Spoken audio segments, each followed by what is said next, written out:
Hi, good afternoon, and thank you for joining PQA for today's Quality Forum webinar. My name is Richard Schmitz. I am PQA's Senior Director of Communications and moderator for today's discussion. Our topic today is resolving medication therapy problems, a major step towards measuring MTM outcomes.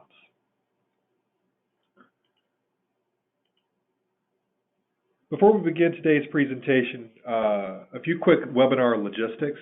Please submit your questions for today's speakers using the questions feature located on the webinar control panel.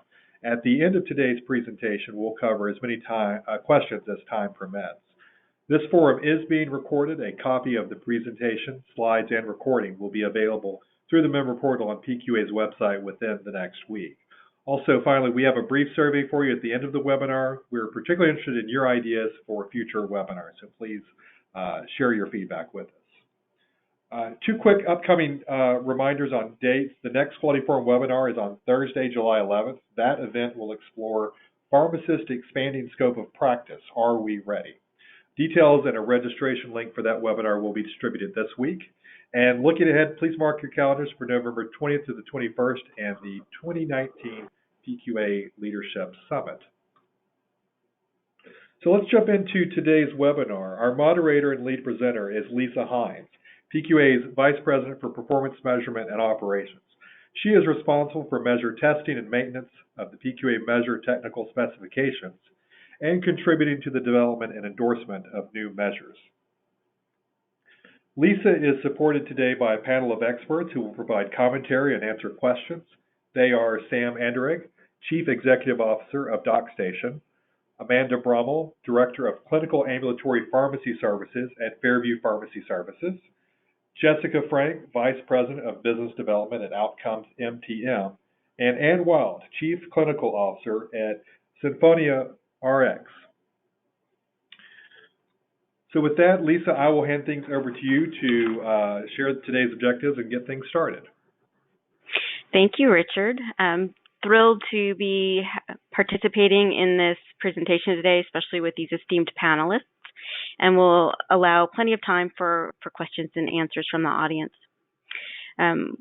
We'll identify the quality measurement gaps addressed by PQA's medication therapy problem resolution measure, review the MTP framework, describe how to calculate the measure using clinical scenarios, and discuss the measure's intended use and opportunities for implementation in health plan MTM programs and beyond.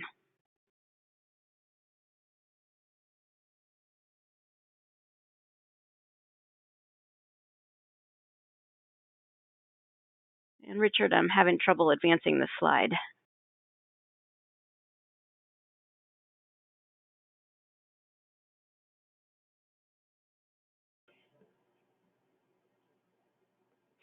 All right, thank you.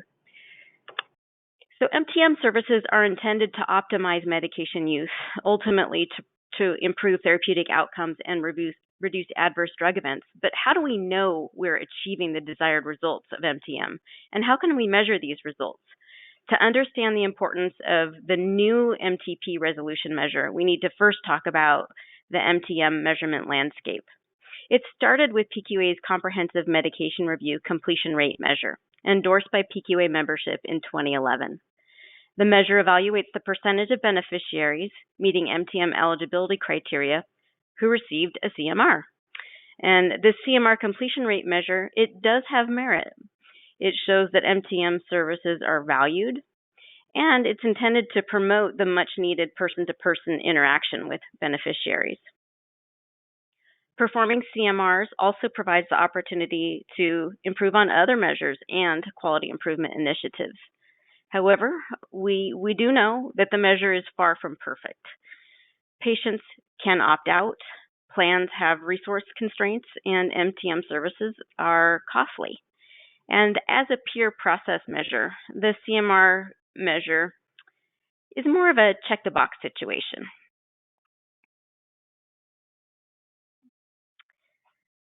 So we've known we need more than a simple process measure, but the development of a more clinically meaningful MTM measure has been a long road. Following this timeline, you can see from the bottom left the CMR completion rate measure became a Part D display measure in 2014. In 2015, development of the MTP resolution measure was started by Measure Development Team 9, and they had their work cut out for them. They knew that previous development of a similar measure and testing showed inconsistent documentation of medication therapy problems, which contributed to poor reliability of that measure. So the group continued to work towards creating a standardized framework for documenting medication therapy problems. Moving along in 2016, the CMR completion rate measure was a STAR measure, while the work continued by the measure development team, working with across multiple organizations to establish a consensus-based medication therapy problem framework that was crosswalked to SNOMED CT codes. Now, in 2017 was the first year of the Medicare Part D enhanced MTM model, which requires documentation using SNOMED CT. So there was a lot of synergy with the beginning of the enhanced MTM model and the development of this measure, and lots of excitement and collaboration. In 2017, the measure development team finished the specifications, and in 2018, the measure was tested in 24 health plans across different lines of business, including commercial, Medicare, and Medicaid. And this May, we were so pleased that the measure was endorsed by PQA membership as a monitoring measure, which I'll go into in a little bit, in just a few slides. So CMS has recognized the MTM quality measurement gap. In the 2017 final call letter, CMS alluded to the limitations of the CMS completion rate measure, highlighting it as an initial MTM measure, and noted that they look forward to the development and endorsement of outcome-based MTM measures in the future. They also encouraged Part D plan sponsors to develop the capacity to document and report MTPs using a standard framework and common terminology to document the MTPs at the beneficiary level with standard categories and definitions. So in summary, the lack of standardized documentation has been a barrier to developing meaningful quality measures for MTM programs. The PQA MTP resolution monitoring measure was developed through a multi-stakeholder consensus-based process, even beyond the PQA membership, and this measure will serve as foundational work to assess clinical outcomes and quality care of MTM services. Now we'll transition to the measure itself. The measure evaluates the percentage of medication therapy interventions that resolved medication therapy problems among individuals participating in an MTM program. A higher rate indicates better performance. The data source is MTM encounter data captured using SNOMED CT and RX norm codes. What's so important about the use of SNOMED CT is because it allows for interoperability, potentially with an EHR, and it promotes the shift towards outcome-based measurements. And it was really through industry-wide collaboration that we established standard definitions and a framework for this consistent documentation. And then the measure is also intended for use as a monitoring measure for health plan MTM programs. And I will talk a little bit about that now. Really, the measure development would not have moved forward, and it would have really been stalled if we tried to keep it as a performance measure. We knew that we just didn't have enough information. And so the group decided to move it forward as long as it was not used in accountability programs. And until now, PQA has developed really performance measures mostly, and less commonly quality improvement indicators. So a monitoring measure is a new type of measure, and this is the first of its type, that does not fit the characteristics of intended use of a performance measure or a quality improvement indicator. A PQA monitoring measure is intended to promote standardized documentation and reporting. It can be used for required reporting. It can be used for quality improvement, but it should not be used for accountability. And then this slide highlights the differences between the three different types of PQA metrics. And you can see that the performance measure meets PQA measure criteria and can be used for performance-based programs. A monitoring measure has pre-established criteria, unlike a quality improvement indicator, but it just doesn't meet all of the PQA measure criteria, particularly the scientific acceptability. It can be used in addition to monitoring for quality improvement, as I stated, and could also be used in research.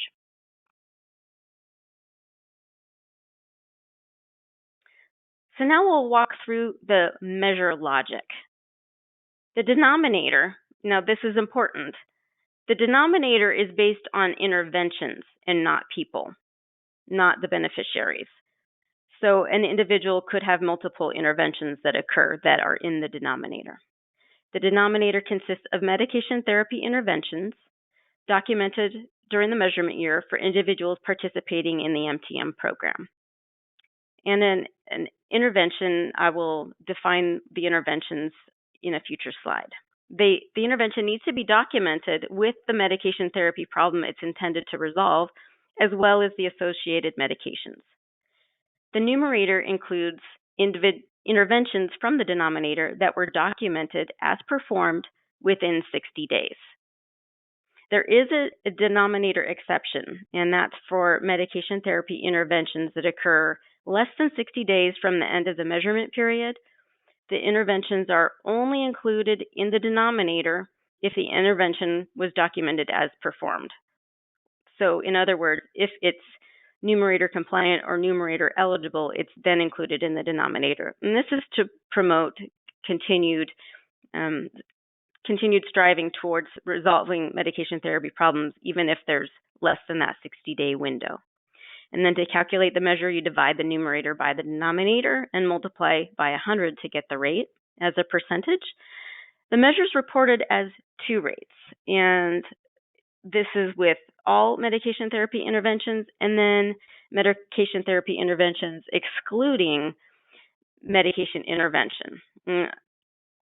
Partly the reason for this is because educational interventions are essentially automatically resolved, and this can skew the results. And the rates are also stratified by medication therapy problems, and this is really important, and it will provide a lot of rich information with this new measure.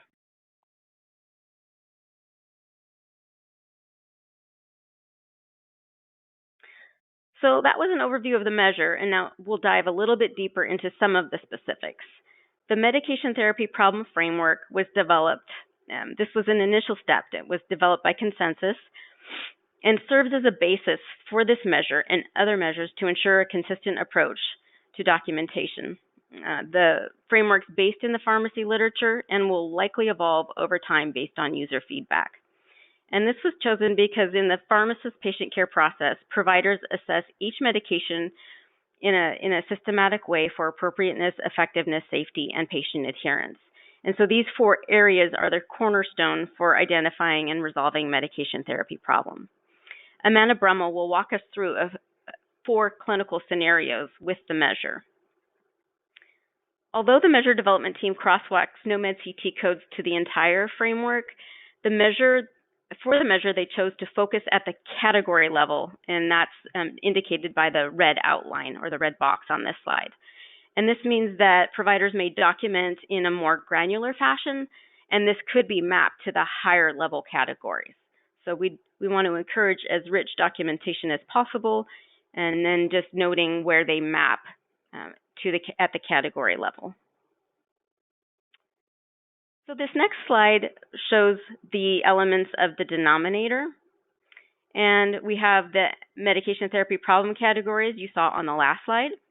And then there's the interventions, each with a SNOMED CT code that would be recommended or performed to resolve the medication therapy problem. So for example, discontinue a medication, start a medication, change a dosage, and so on. Also in the denominator would be documentation of the associated medications using RX norm. So now the numerator, there are status codes to document the status of the intervention. For some interventions, a pharmacist can perform them on the spot. such as an educational intervention, or if there's a collaborative practice agreement, they could go ahead and carry out that change in the medication therapy.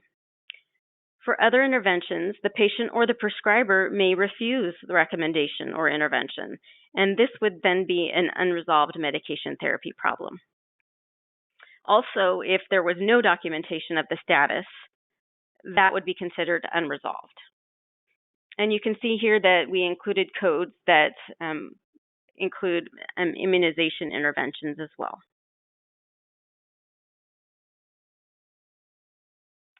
So, to calculate the measure, you'll first need knowledge and practice applying the PQA MTP framework. You'll need the PQA measure manual for the specifications, and also the SNOMED CT code value set that corresponds with the measure. You'll also need a standardized method to document and report on the measure elements, including the medication therapy interventions with SNOMED CT in the value set, the medication therapy problems, again in the value set. You'll need to document medications. We don't have a value set because it's really the universe of medications that could be included in the measure. And then also the intervention status is also in the value set.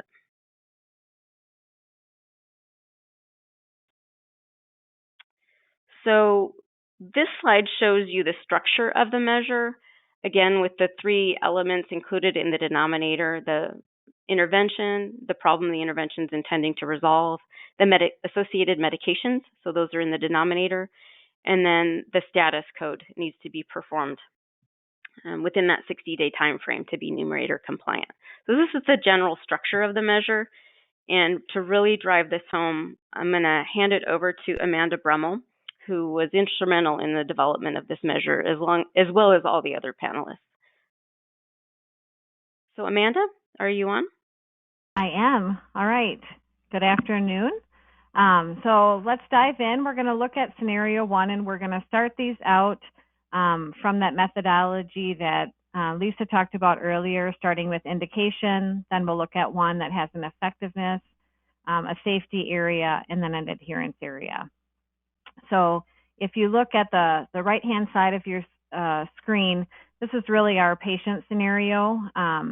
We had a 50-year-old patient. They had a 10-year risk score of 11%, and they're currently not on a statin therapy. So your clinical recommendation is to recommend that they start on statin therapy. So then if we go over to the left-hand side, our medication therapy problem is that they need additional therapy.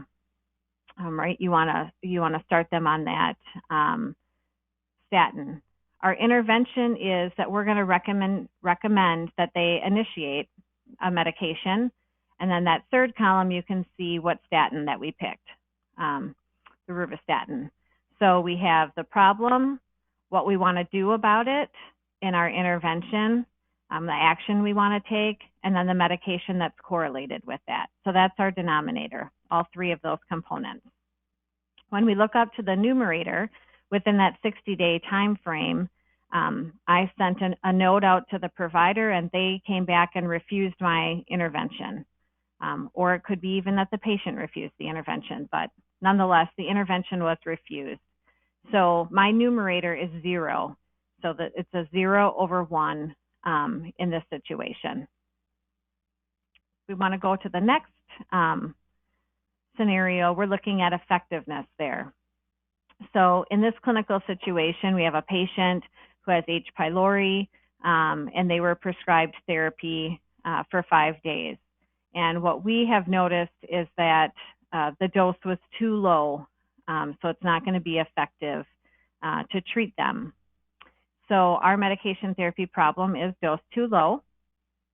The intervention that we want to create, that action that we want to take place, is to change the medication course. We want it to be longer than that 5 days. You have the 3 medications that are listed in that course of treatment. So again, all of those 3 components make up our denominator. And then our status in this case, again, is our intervention was refused. Prescriber said, nope, I'm only going to do this for 5 days. and so therefore our numerator is 0/1. Going on to scenario 3, we're looking at a safety issue.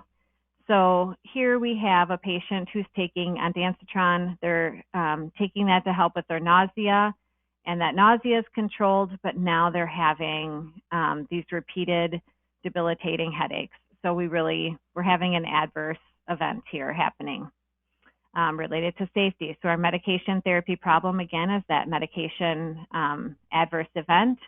Our intervention is that we want to discontinue that medication, and you can see that the medication is listed there. And in this case, we reached out to the provider and they said, yeah, discontinue it. So our intervention was performed. Our recommendation of discontinuing therapy was taken, so our numerator is 1/1. And then finally, when we look at adherence, we have a situation where we have a patient using their rescue inhaler once a day, and their maintenance inhaler is needed. So they have those switched around, right? And we're looking at that medication therapy problem. We categorize that as adherence.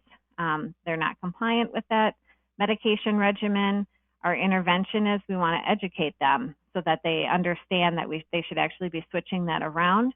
We list the 2 medications that were a part of that intervention. And this one we're able to do right with the patient. We educate them. That intervention was performed. And so that numerator is 1/1. So hopefully that helps to outline, some different types of medication therapy problems from each of the categories, but also how really we need to take that thought of how we're taking those actions and what we're trying to do to resolve the problem that we found, and then just really think about was that recommendation taken or not, or were you able to implement it or not, so that you can get your numerators over your denominator. Thank you, Amanda. Appreciate you walking through those examples, and I suspect there may be even some more questions about that. So right now we're going to go to the panelist portion of the webinar, and I'm going to start off, go ahead and unmute yourselves, panelists, and have Samm, Amanda, Jessica, and Ann each introduce themselves, describe their role, and their role in the measure's development. How are you tied to this measure? So Samm, I'll start with you. Yep, thanks, Lisa. Samm Anderegg. I'm a CEO at a company called DocStation. We're a patient care platform for pharmacists. I was involved in the design and development of the SNOMED CT codes that are used to populate this measure. Thanks, Samm. Amanda?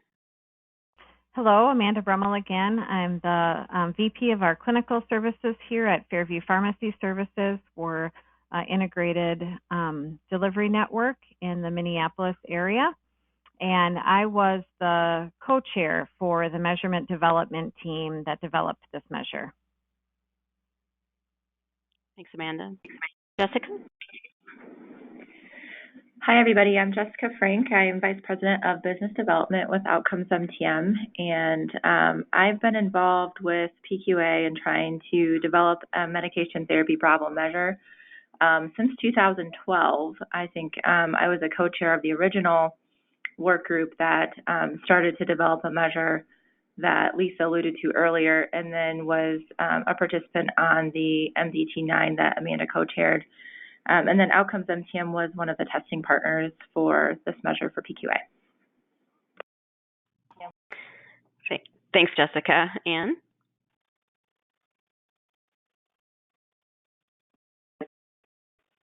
Hello, everyone. My name is Ann Wild, and I'm the Chief Clinical Officer at SinfoníaRx. Similar to Jessica, I was also a member of the measure development team for this measure, and also SinfoníaRx was a tester for the measure as well. All right, thanks, guys. So I'm going to start with some prepared questions with the panelists, and after we get through some of those, in that discussion, we, like I said, have some time for Q&A with the audience. So I'm going to start with Amanda. Amanda, can you tell us how you use the medication therapy problem framework in your practice? Yeah, so like many of you in the medication therapy management space, we are documenting our interventions and what we do with patients when we provide care for them. So we use this framework in our documentation to really do just that, document our medication therapy problems and helps give a framework of, again, the action that took place, and use it as a tool in how we're communicating to the rest of the care team when providing care to those patients, so that they can see what we've identified, what action we want to take, or if that we have taken, if we're able to, and what's left unresolved, so that we can follow up going forward on anything that's unresolved with the patient. I think that another how could... Oh, okay. Go on. I was just going to say, maybe the only other... You go, Lisa. Okay, I just wanted to see how pharmacists could learn more about it, but go ahead and finish what you were saying. Yeah, so I think it can tie right in. I mean, I think a piece of the structure, and Lisa identified this as well, is to really be thinking about these medication therapy management problems in the order that we went through them. So first, to be looking at, indication of something, the safety of something, or efficacy of something, the safety of something, and then adherence. And learning more about them. I mean, obviously the PQA website has the framework on it that you can look and see it and have it, and you'll have it in these slide sets. There is a program at the University of Minnesota. I'm not affiliated with it, but it is a CE that you can take as a pharmacist to learn more about that, really that patient care process and the assessment all the way through the medication therapy management process, and incorporates the medication therapy problem framework and how to think about that and how to use it and how to classify your medication therapy problem. So that is available if you'd like to learn more. Thanks, Amanda. And then one more question. Can you talk about how you plan to use the monitoring measure in your practice or program? Yeah, so with the history of our program, we have been doing something similar really since the inception on being able to measure our medication therapy problems. I think in this framework and in this measure itself, it helps us to understand and have a way to see lots of different things. So you can see the different categories of how the problems that you're finding, do you have a lot in each of the categories? Do you tend to find problems in one category over another? It helps also to understand what's being resolved and what's not being resolved. How many times are you reaching out and you're unable to resolve that problem versus the ones that you are able to resolve right away? I think the other interesting thing, which really got alluded to and why we're looking at this measure in two different ways, is how many of those actions involve just education that you provided to the patient versus how many of those provided a medication change or an initiation of therapy. So really being able to take this data and look at it in many different views and ways to learn more about your practice and opportunities for your practice, and maybe even in comparison to other practices. So if you have access to an EMR, for example, does that change the type of problems that we're able to find and act upon? Or if you have a collaborative agreement, does that change things? So I think as a profession, we're going to be able to learn more and advocate for different levers and tools that we have across our profession. Thanks, Amanda. I'm going to move on to Jessica. Jessica, you have been in this from the beginning, and I am sure that you're pleased to see it come to completion. So why, in your opinion, did this measure take so long to develop? Yeah, so I think you kind of alluded to this earlier, but until we have a standard framework to operate within, what we were challenged with in the first 2 to 3 years of trying to develop a measure around this topic was just the variation that exists across different MTM programs in terms of how data is collected, even, what types of MTM interventions were being performed in different programs. So the first step was really creating that framework. And so we did a lot of learning in those early years about, trying to develop a measure without some type of standard documentation. And then, the enhanced MTM model came along and kind of also pushed the industry into as a standardized way to collect data around MTM programs and interventions. And I think that was, good timing for this measure in particular to start to take a look at the SNOMED CT coding that existed and then RX norm and pair those up to develop the framework that we now have. Thanks. Yeah, it really was great timing with the enhanced MTM model. And then, Jessica, why do you believe this measure is so important? Yeah, so one of the things that OutcomesMTM and the National MTM Advisory Board have been advocating for since the development of the CMR completion rate measure is really more of a companion quality-based measure, not so much a check-the-box type of measure that gets to, what we would consider is the major value drivers with MTM programs, which is the resolution of medication therapy problems. So for me, I'm really excited. There's been a lot of effort, and it's a long time coming for this measure to now be out there. I think we definitely need to encourage its adoption and use so that we can start to really see the value of MTM programs as it relates to the medication therapy interventions that are being performed. Thanks, Jessica. Ann, I wanted to ask you the same question or see if you had anything to add related to the importance of the measure.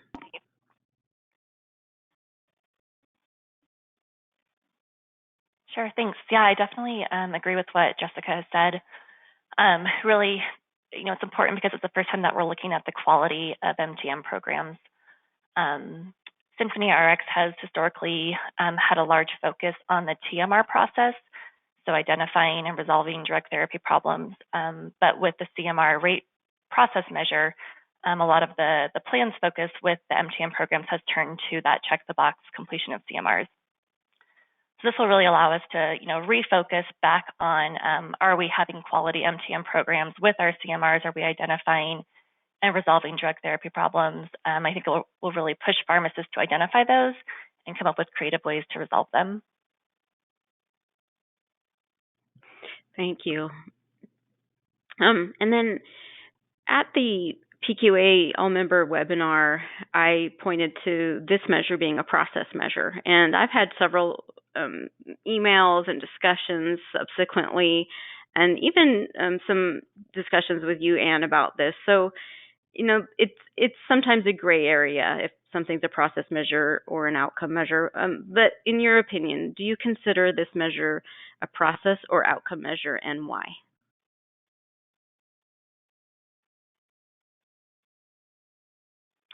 Yeah, that's a great question. I do like to think of it as an outcome measure.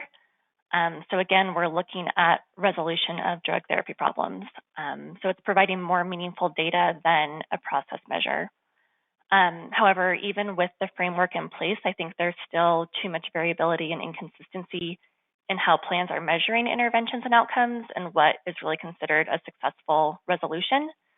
So I'd say in order for the measure to truly be an outcome measure and allow for meaningful comparison between plans and programs, the measure will have to further evolve to have more defined requirements for how to measure those items.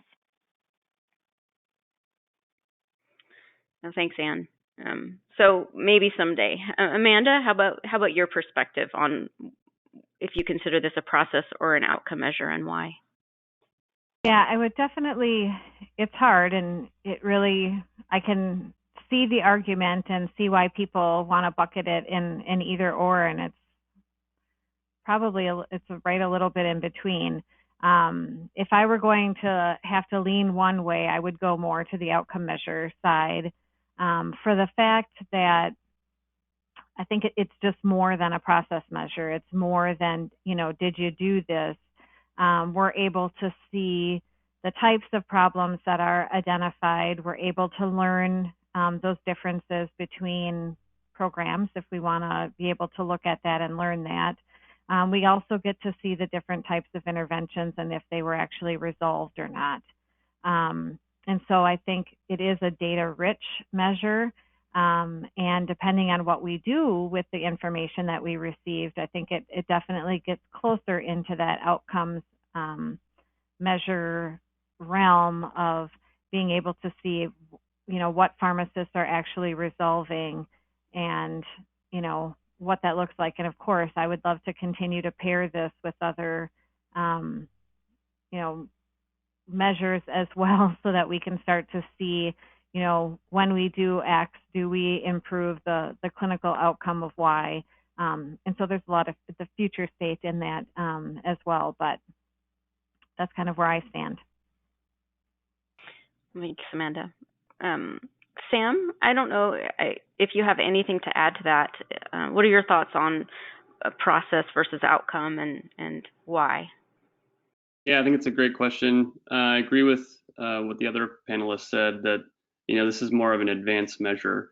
We're not necessarily measuring, the ability to complete an MTM encounter. If you think about it like physicians, like the ability to complete an annual wellness visit, we're actually breaking down the types of activities and the pharmacist's ability to actually implement the interventions needed to improve therapy. So I would kind of categorize this as almost like an advanced process measure because we're able to stratify what the pharmacist is doing. But when we're thinking about leading measures and lagging measures, this is kind of a leading measure, knowing that we're going to impact a clinical outcomes measure that Amanda was alluding to. So, these interventions will, so to speak, improve blood pressure, improve blood glucose control, and get at some things like cost outcomes as well, like reductions in hospitalizations or rehospitalization. So I think of it more on the process measure side, but I agree it's much more advanced than what we have today in STAR measures. Thanks, Sam. I like those terms, leading and lagging, and it's definitely a gray area. Appreciate that. So Jessica, back to you. What's your opinion on the limitations of the measure? We know there's no perfect measure.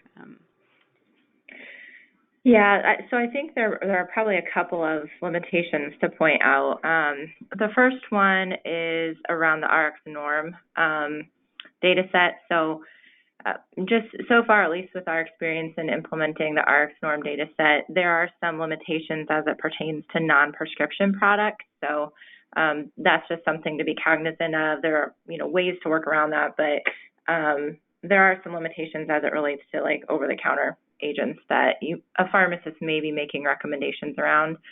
And then second, I would say for the overall measure, there is a risk, I guess, to plans limiting the denominator to those easier to resolve interventions in order to ensure that the numerator resolution rate essentially is higher. I think this is, we've tried to account for that by the stratification by medication therapy problem, but I still think that there's probably a little bit of a risk with that, with the way that the measure is designed right now. Do you have any suggestions for how to counter that? Yeah, I think that really it'll come into play when we look at how we evaluate. This is the first measure, I think, of this kind, and trying to see how we can utilize the data that we collect as this measure is used, to then see how we can modify it moving forward. So I think the stratification and evaluating the data based upon that stratification will be really important. But I don't know that there's a better way to design the measure than how we have today. We've talked about pairing it with some type of medication therapy problem, identification rate of some sort. We really weren't able to bring that one fully through the process, but I could see there being some potential opportunity as we learn more. Thanks, Jessica. And then Ann, you also had the opportunity to test the measure and kind of get your hands on it. What's your perspective on the limitations of the measure?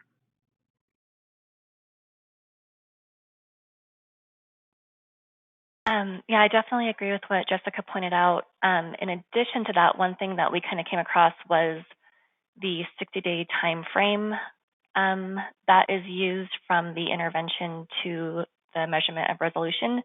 So you have to see that resolution within the 60-day time frame. That is one item that the MDT spent quite a bit of time discussing because in our MTM program, we do use claims data to measure outcomes post-intervention. We, in our program, measure up to 120 days post-intervention. So when we did the testing, by not being able to report resolution seen past that 60-day time frame, we did lose about 44% of our successful outcomes. So I think that's definitely a limitation, but also something that's hard because you do have to have, a time frame put in there. Yeah, that's definitely been a point of discussion along the way. That's important feedback. Thank you. And then, Sam, what beyond the limitations, what are the greatest challenges with this measure? I think that probably one of the biggest challenges is we're shifting from having proprietary vendor software that is built with creativity and with innovation in mind, but we haven't had to adapt or map to standard documentation like SNOMED and RX norm. I think that Jessica was kind of talking about that earlier. Kind of retrofitting some of our systems to meet these needs, which probably involves adapting a lot of the workflow and user interface involved in capturing this, and then allowing or enabling the pharmacist to do what they need to do and document that care quickly to meet the standards of this measure. I think that's probably one of the major challenges to highlight, but I think we've got a lot of really smart people in this industry that are willing to work on it and make it efficient for our end users and practitioners. Yeah, thanks, Sam. Amanda, do you have anything to add in terms of challenges for the measure? Yeah, I think Sam really hit on the whole technology and SNOMED and different pieces that we're definitely going to have a learning, curve and lift with. I think another challenge that just goes a completely different route and is more philosophical is really, how people use this and if they're actually going to think about how we actually, as a profession, need to think about medication therapy problems and how we classify those. And, there are different challenges based on your MTM program on if, you're connected to providers' offices or not and those types of things. And so I think in general, making sure that we're using it in the intended way and that we actually are systematically thinking through those types of medication therapy problems and that we're not just targeting specific problems that are focused maybe on other measures or other points that we have, so we can actually learn more and have more data on that kind of holistic approach. And I think, Ann, you had commented earlier of kind of versus that, check the box, how are we thinking about how best to take care of our patients? And so I think ideally, right, we're all, we'll have time to sit back and think about that a little bit as we implement a measure like this.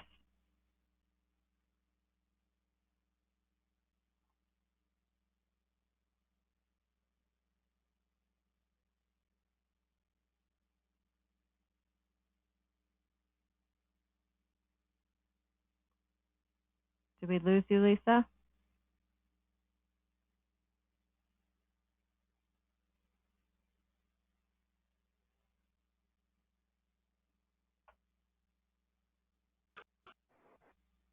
Well, it seems we have temporarily lost Lisa's audio. Lisa, are you back? I'm back. Yeah, sorry about that. I thought we lost Amanda, but it was me. Sorry about that, everyone. So where did we leave off, Amanda?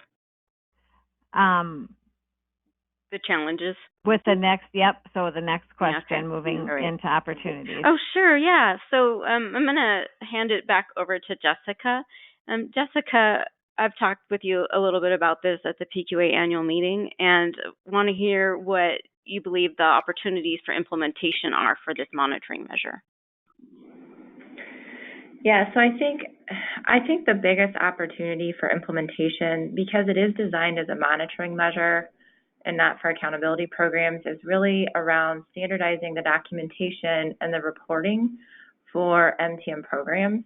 So I could see, for example, CMS adopting the measure as a method for plans to report their annual MTMP reporting, so fulfilling those requirements. And today, the data that's collected is not nearly as robust as the data that would be collected if this measure were to be utilized for that purpose.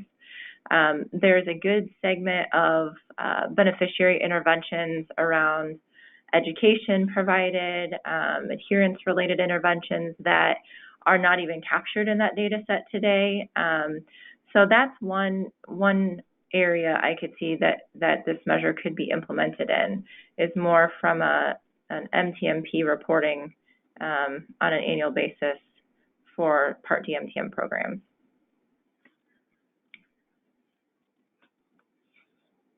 Okay, and then do you have any other opportunities for implementation, or do you want to share the wealth with the other panelists? Yeah, I can let the other panelists comment as well. Okay, all right. Hi, Sam, how about you? What do you think are the opportunities for implementation? Yeah, I think, before the CMS or somebody formally kind of adopts a measure like this for their MTM programs, I think we've got some immediate opportunities to implement it now, especially with the enhanced MTM model requiring SNOMED CT.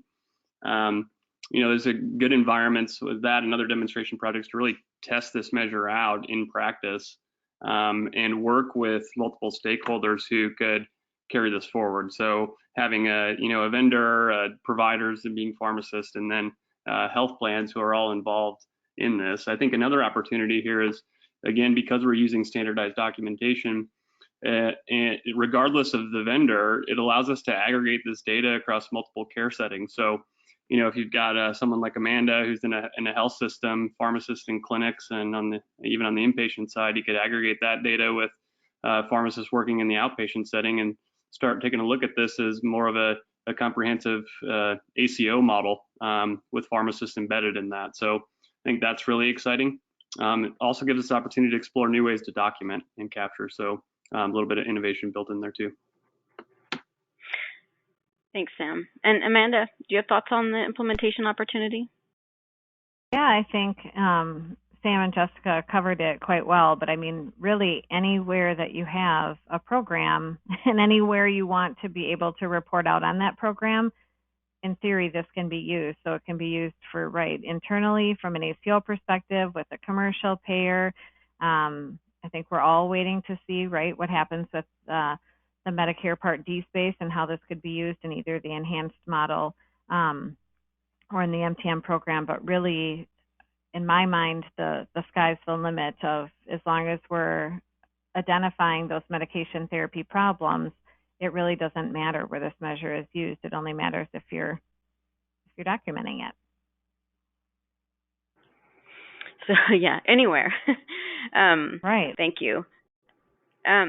All right, so Amanda, I'm going to ask the next question of you as well. So what do you recommend for stakeholders to be able to report on this measure? What do you recommend that they do? I mean, I think a lot of this, again, really depends on who you are and where you are. So I think from for myself and thinking of this from my program's perspective, I need to start to think about either the MTM vendors that I utilize and where are they on the spectrum of being able and ready to report out on this measure, or, you know, in my example, I also have an EMR vendor that I utilize. And so again, engaging with that EMR vendor, finding out where this is at, finding out what I may need to do myself from that program standpoint versus what they may be building and preparing around that. And then again, thinking about the infrastructure just in your documentation. Are you capturing this type of data now? Again, if you're using an MTM platform, likely a lot of that is going to be done for you because they're thinking about it. But if you're using this other documentation systems that you may need to build that, really again to think about how can I build this to make sure that I can get the data out of it.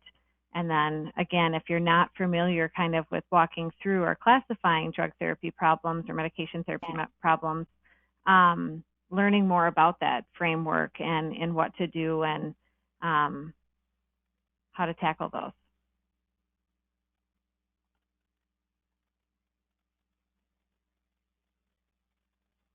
And how about you? What do you recommend stakeholders do to be able to report on this measure?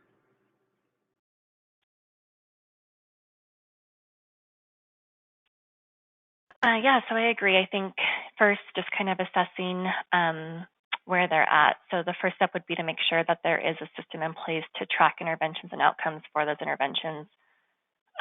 Once that is in place, then that system needs to be crosswalked to SNOMED codes for the consistent and interoperable data. When we did this, we really focused on using the value set for this measure to help do that mapping, which really decreased how large of a project that was. So that really helped us to focus and say, for this measure, there is only a handful of SNOMED codes that are used. So how can we map our interventions to those? And then the other piece would be to ensure that you have RX norm codes available, so that being a requirement of the measure reporting. So if those aren't already within your system, finding out how to get those and how to integrate that into the data. Thanks, Ann. Appreciate it. And of note, Sinfonia was one of the testers and was not participating in the enhanced MTM model, but was still advancing towards adopting the standardized documentation. So we really appreciated that. And then Sam, we have a couple more questions. How do you see this measure evolving over time? Yeah, I think there's a lot of movement in the healthcare IT space. For example, the federal government is kind of signaling more emphasis on interoperability and new standards like FHIR, so Fast Healthcare Interoperability Resources. So as those standards evolve, and as we start looking at, the Pharmacist e-care plan is another really hot thing out there that folks are talking about based on another standard called Consolidated CDA. So all of these standards are really using the same standardized documentation, SNOMED, RX Norm, LOINC, and CVX, but we need to really align how each one of those works with one another. And so we're advancing, we're using standard, which is great, but there will be a little bit of alignment that's needed. And I think that also evolution will be, this is a great standard, great measure that gives us a lot of data about the activities that pharmacists are doing. I think an opportunity is the next step is identifying exactly which interventions impact outcomes and cost the most. And you'll see additional measures kind of spin out of this this measure itself. So that's my take on it. Thanks, Sam. Definitely, this is a kind of a transitional measure, and there'll need to be harmonization with whatever these standards are. Yeah, that's a really good point. And Jessica, how do you see the measure evolving over time? Yeah, so one of the things I'm interested to see most with this measure is how the measure results evolve as other performance measures, specifically pharmacy performance measures, medication-related performance measures, are driven in the market. Because what we've seen, at least in testing, is that health plans are measured right now for accountability programs based on CMRs and star ratings, right, at least in the Medicare space. And that tends to drive the plan design for MTM programs as well. And so that is going to then influence the results for this measure, which is what we saw in testing. So as new measures come on the market and are implemented, I'm curious to see how this measure kind of flows right alongside those. So that's one point. And then I would like to see this measure eventually evolve to become a performance measure. I know we've had quite a few conversations about that and kind of at what point do we evaluate the measure to determine does it then meet the criteria for a performance measure in the future. So hopefully we can get this measure to that point. Yeah, that is true. And I do want to point out that PQA is still collecting testing results. Over time, we had sufficient testing to bring it to the membership for endorsement as a monitoring measure, but we'll continue to compile results and happy to collaborate with organizations on that. And then Ann, how do you see the measure evolving over time?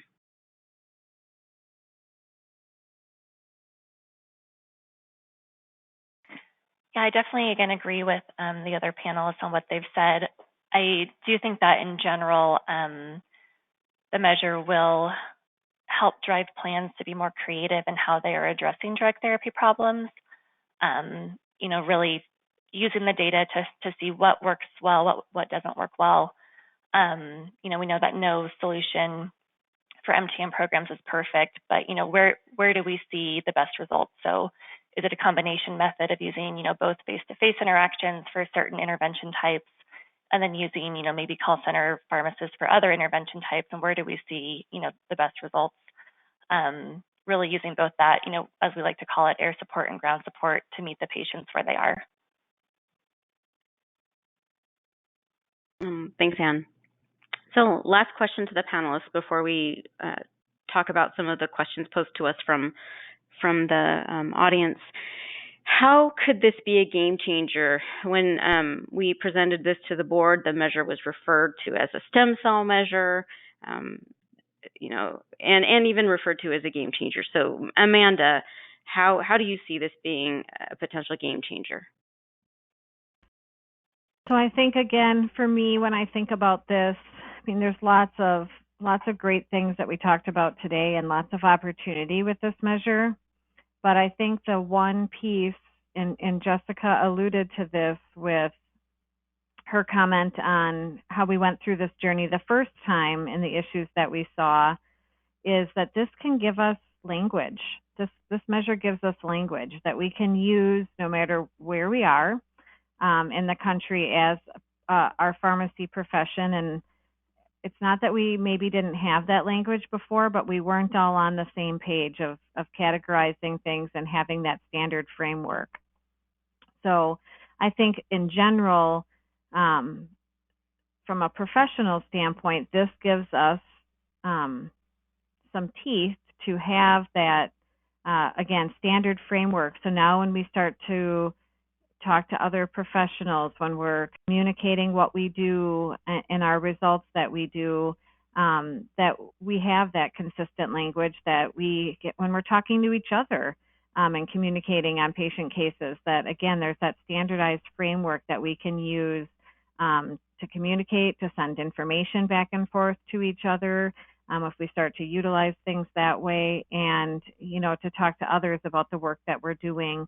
I think this, again, I don't want to belabor this too much, but when you go into AHRQ and the work that they've done on MTM programs and talking about we don't have a standardized practice and therefore it's hard to measure the outcomes, I think this gives us a good standardized framework, again, to build not only this measure, but also just in general to build the infrastructure for the type of interventions that we're having, so that we can really, again, have that out there in the same format and language, and move our profession forward in that way, so we're not as fragmented. Oh, thank you. And Jessica, how do you see this being a game changer? Yeah, I definitely would echo what Amanda has said. I do think that this measure is really the first step that we can take in defining value in some standard way of pharmacist-provided clinical services. So now that we all have this common language, and this common language spans across multiple healthcare professions, being able to utilize this to demonstrate why pharmacist-provided services are valuable, I think is incredibly important. And I do think it's also a step that could help even transform the Part D MTM programs further.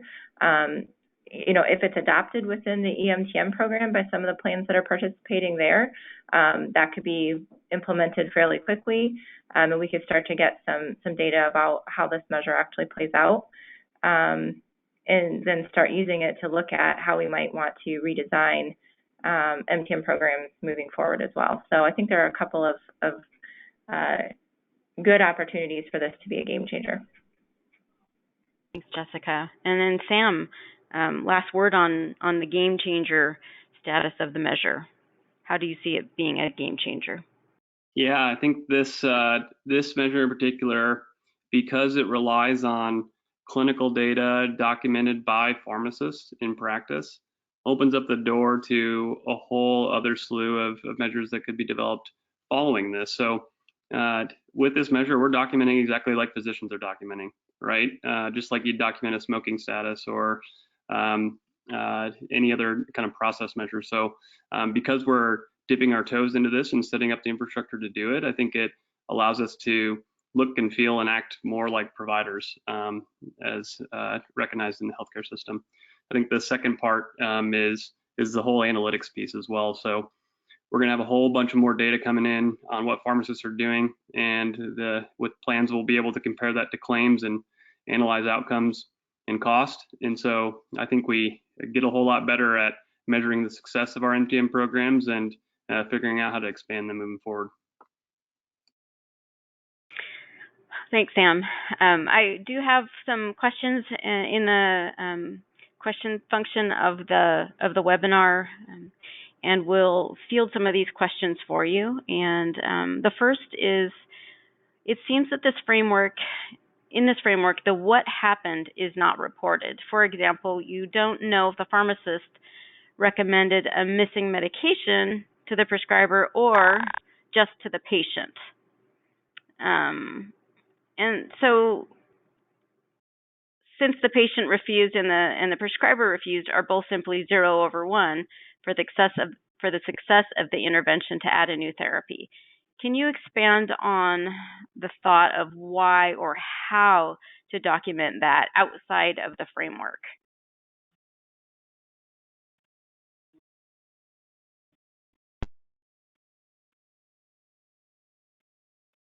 Sam, I can take that one if that's okay. Thanks. Yeah. Yeah, so the framework itself is really set up to capture the activities of the pharmacist. Now, SNOMED codes are intended to be explicit, and it can get exponentially more complex if you say where the recommendation went to as attached to the code. So you saw the framework, it's probably more than 50 different codes. If we had a code for recommended to provider and recommended to patient, we'd effectively double that, maybe triple that. So what I would say is recommend looking into data models and how to structure these codes that are associated with attached metadata, because you can essentially document where the recommendation went to or who it was made to by leveraging data models out there in the industry. So happy to expand more on that, but we're going to get super technical and boring if I do.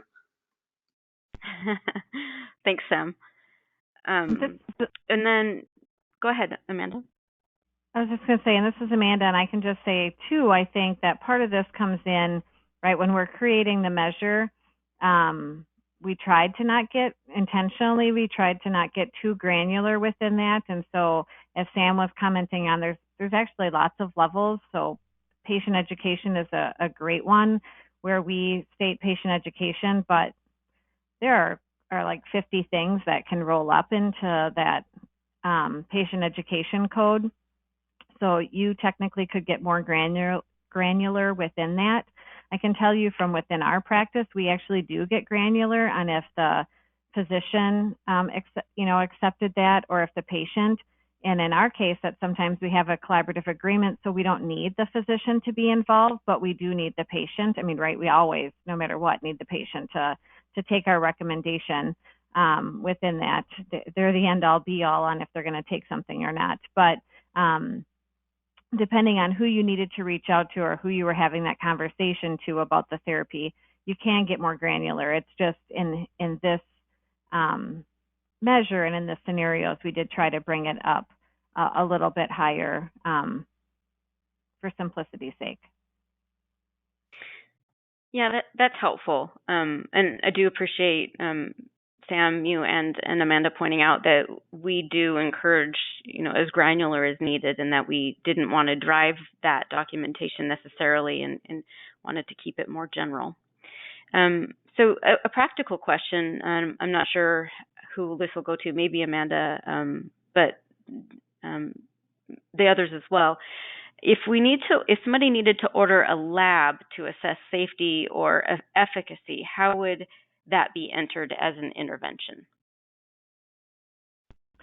Yeah, so actually, if you don't have to flip to this, but if we go back to a previous slide with the medication therapy categories framework, we actually do have 2 categories that focus on needs additional monitoring, which is oftentimes used for lab work. And so that those fall under both effectiveness or safety, because typically when we're looking for a lab, we're either trying to get that lab to see if our therapy is effective, or we're trying to get that lab to make sure that we're safe or in a safe realm of medication use for that patient. And so those fall under both, and you can categorize those in your drug therapy problem or medication therapy problem category. Thanks, Amanda. And the intervention's called interventions related to monitoring. And then the next question is also practical. Is there a standard way to document or list the medications versus just an open field? So this is, again, getting to building out the infrastructure to collect the information.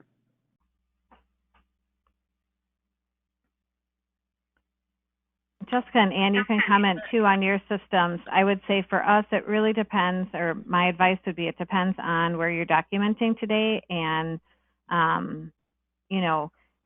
the system that you're using. So if you're using an EMR, that might be something that you're building yourself and determining, how you're taking that medication to the medication therapy problem.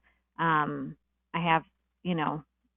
know that in both likely Ann and Jessica's case, you guys have that infrastructure built into your systems.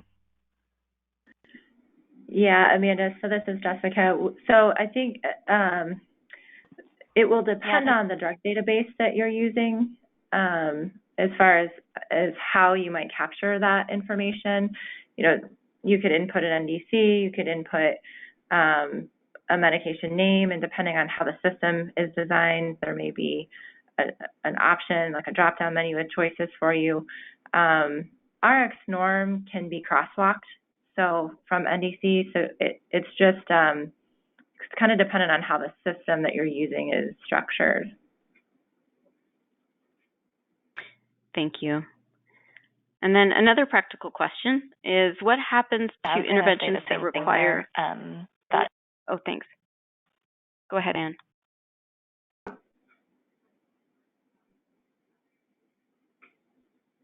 Sorry, I think I may have a delay. I was going to say the same thing with Jessica, that using the drug database that you're using for your system can store the drug information, and then it was my understanding that RX norm codes would ultimately be what would be used in the reporting for this measure. Thanks, Ann. And then the next practical question is, what happens to interventions that require longer than 60 days to assess?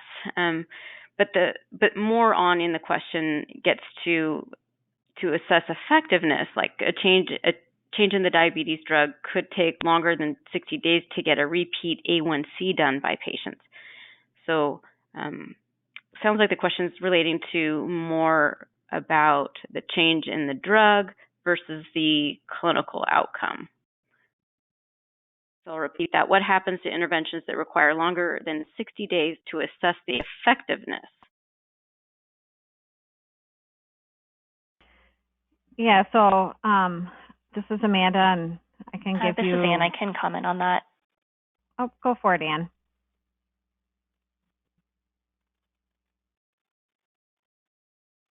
Sorry, I apologize about the delay. So I was just going to say, I think that that would be considered, in our world at least, a separate medication therapy problem that would be identified down the road. So if you, for example, initiated a new medication, the gap of that medication is the initial problem. The resolution is that you see that new medication started. And then down the road, you can assess the effectiveness of it. If it's not effective, then you need to either change the dose, change the frequency, whatnot, and that would be considered a separate event, basically.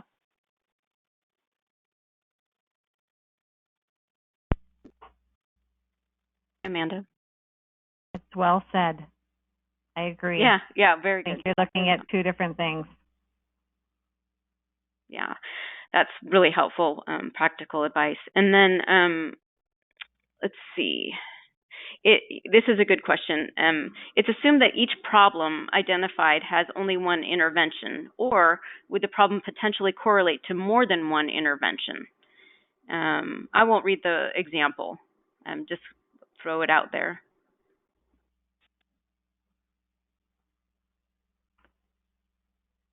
So again, this is Amanda, and others can chime in, but I do think that this is where there are times, depending on the situation, that there are more than one ways to categorize your medication therapy problem, which is where that kind of philosophy of looking at indication, effectiveness, safety, and adherence comes in, or at least in how I was taught in this framework, is really to think that's where you would, if it falls in multiple categories, you'd choose the category that is either indication or effectiveness, or say, like in that order with that. But absolutely, in practice, I have been faced with medication therapy problems, as I'm sure everyone on this panel has, that can fall into more than one scenario, and that's okay. Pick one and document it. As long as you're clear in your rationale. Really, again, these are ways for us to kind of identify what we're doing, and our end result is getting that problem resolved. Yeah, and I'll just add to that, this is Jessica, that there's also a timing aspect to this, right? So you may have the same medication therapy problem present more than once for a patient within a calendar year. And it may require a different intervention depending on how you need to go, whether the last intervention was tried and failed or was successful. So there's a timing aspect to it too. So you could see the same medication therapy problem appearing more than once in your data set, but with different interventions. Thanks. That's really helpful. So here's an interesting question. Each intervention, so the assumption is that each intervention is appropriate and correct. If the errant intervention is accepted, is that good?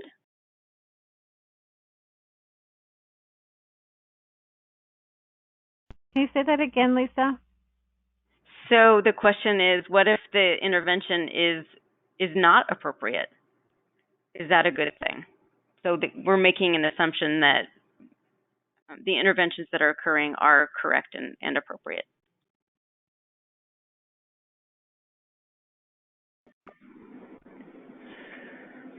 Well, so I can maybe take a stab at commenting on that. So when you think about the types of interventions that are being performed, there's often, more than one party involved in trying to come to resolution on a medication therapy problem. So it has to have, obviously, the pharmacist professional judgment comes in, the physician must accept recommendations for changes in therapy, and then the patient also has to be bought in.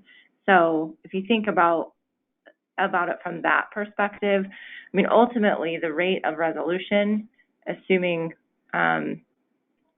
all of those parties are bought in, should be higher, right? Because if a physician's not bought into a recommendation made by a pharmacist because they don't believe it's a good one, then they wouldn't accept that recommendation to begin with, then your resolution rate would be lower.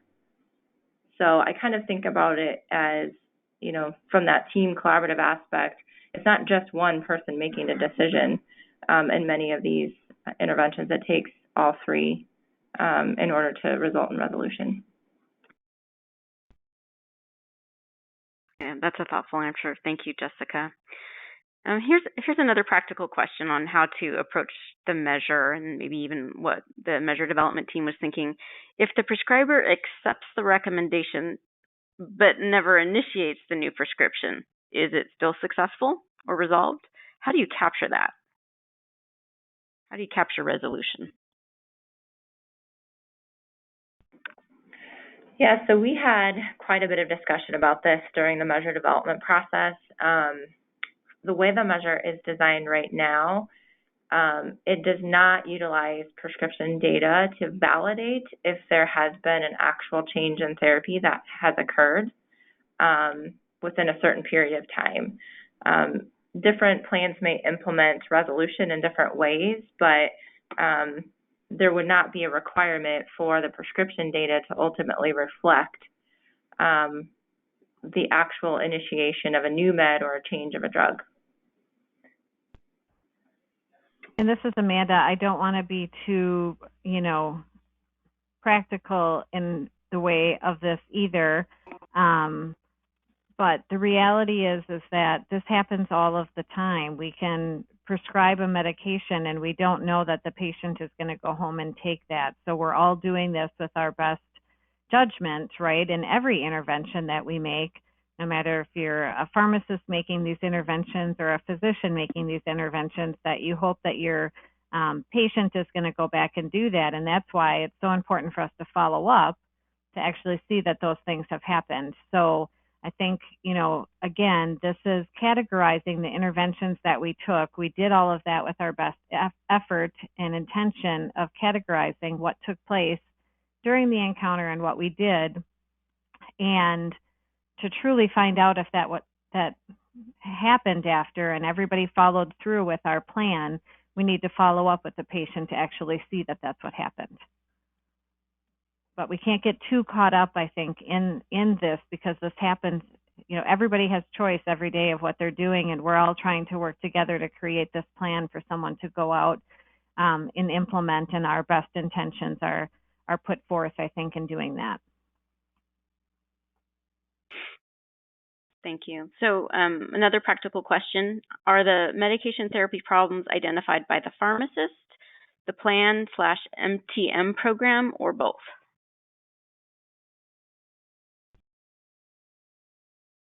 They should be identified by the pharmacist, the person who's providing the care and having that conversation or interaction with the patient so that, again, that assessment is done, and then they're categorizing what they assessed in that intervention. Yeah, I can comment on that as well. So I would agree that the MTM pharmacist should be identifying and confirming if there is a problem that exists.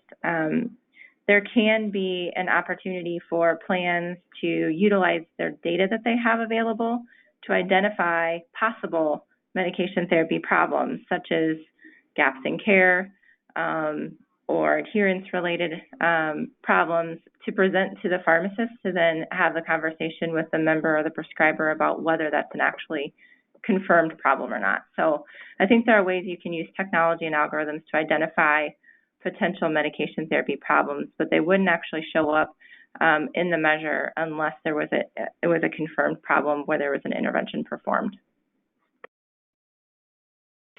So this actually ties to the next question that I'm going to pose. How do you account for potential problems that upon receipt or further information are not truly a problem?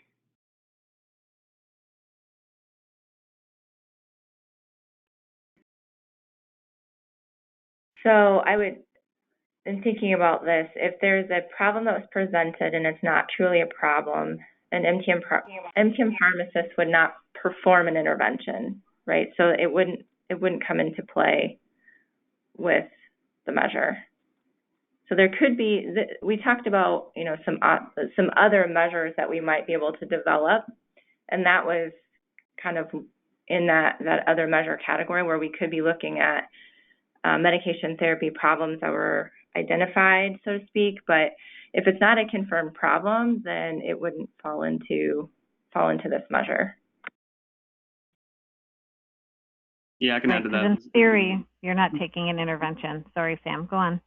No, you're fine. Yeah, I think the role here on the plan side and with the data and technology is that you know, you can, as Jessica said, really leverage that data to ping the practitioner, the provider, the pharmacist, that there may be a potential issue here, and then it's up to the pharmacist to determine whether that is a problem that needs intervention. So the technology aspect here is to augment the pharmacist to be the best provider that they can be in practice at the top of their license. Technology can do that, but it's ultimately up to them to determine whether it's a valid problem.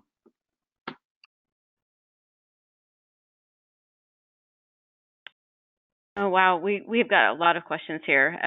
Time for a few more. Let's see. Is there a way to capture partially accepted recommendations? Let's see. The example is recommended increasing the dose of a medication. The dose was adjusted, but not the dose you recommended.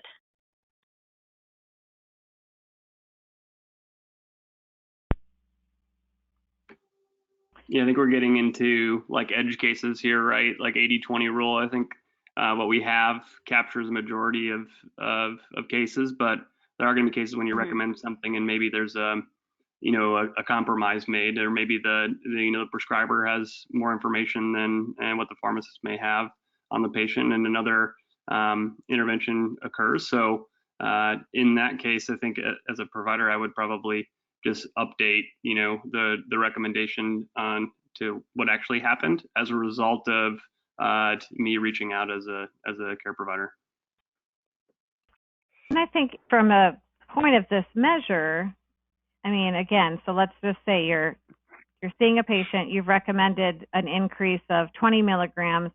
They decided to only increase by 10 milligrams because, as Sam said, they had other information, or they just weren't ready to be as aggressive as you were with 20 milligrams.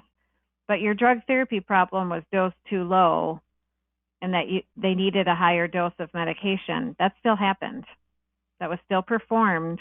It might not have been the initial dose that you wanted, but that still happened. And it happened because you had identified that medication therapy problem. So, I think that's right. We got to be careful not to be too black and white within the details. What was the objective that you had? Your objective was to increase that dose because it was too low. That happened. Might not have been exactly how you pictured it, but it did happen. So that was performed and that was completed. So I'm going to pose one more question. That maybe this was some of the discussions that when the measure was being developed as well. Can you clarify, are we documenting the resolution of the problem or the resolution of the intervention?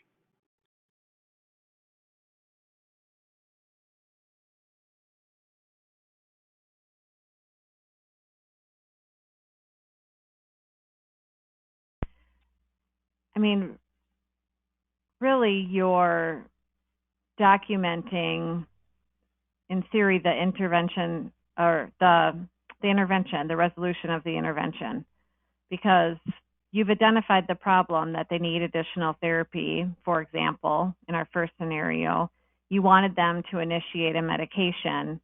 They either initiated the medication or they didn't. They're not accepting that you needed additional therapy. They are and they aren't, but it's really, did they initiate the medication, that action that you were asking them to take, that intervention? So did they do that or did they not do that? Or were you able to do that? Were you not able to do that? So did you provide education or not? So if you go back to the scenario 4 where we had adherence, adherence was the issue, but your intervention was education. So you either need to perform education or not perform education. It's the intervention that you're looking at that status, the intervention status on. Yeah, and I would also Hopefully clarify that the interventions are actions taken to resolve a medication therapy problem. And hopefully down the line, as we collect more information, we can correlate certain interventions, and I think Sam brought this up, to clinical outcomes. So we're running out of time. Lots of great questions. I can see you guys running lots of panels and workshops in the future. So thank you all very much. I'm just going to wrap up with a couple of additional slides, and some of the questions that were asked were about how to get the slides, and I'll have Richard cover that. But just want to highlight the implementation opportunities of this measure. The measure was tested across different lines of business, health plan, MTM programs, and should be implemented as a monitoring measure and not for accountability purposes. And it could be used in Medicare, Medicaid, or commercial health plans. And also, appropriate use of the measure could be for quality improvement, research, or demonstration projects. So the measure could be applied elsewhere to collect more data and even expand eventually the levels of analysis. So your ideas are welcome. I do hope that some projects and research come out of this, and look forward to talking to many of you about this in the future. How to get this measure was one of the questions that was asked. You can request a license for commercial use of the measure. For existing licensees, email measureuse@pqaalliance.org. For non-commercial use, all PQA members, active PQA members, can request a PQA measure manual. Certain PQA members, health plans and pharmacies, for example, can request the PQA measure manual and value sets as a benefit of their membership for non-commercial use of the measure, and PQA reserves the right to determine that use. For non-PQA members, you would need to request a license. You could also request the measure for use in research by the email measureuse@pqaalliance.org, and we also have government agreements for use of the measure as needed. If you have any questions about the measure, you would also use this same email address. And on to you, Richard. All right. Well, thank you, Lisa, and thank you, Sam, Amanda, Jessica, and Ann. That certainly was a rich and informative dialogue. Thank you for further introducing all of us to this new monitoring measure. And thank you to everyone in our audience for your participation and questions. A recording of this webinar will be available within a week. A link will be sent around to registrants for that, and the slides will be available in the member portal of the PQA website. We hope you'll join us for the next Quality Forum webinar. That is on Thursday, July 11th. And then please take a couple of minutes to complete the survey that will launch at the end of this webinar when your webinar window closes. Your feedback will help ensure that our programs meet your needs. So thank you again, everyone, and have a great afternoon. Thank you.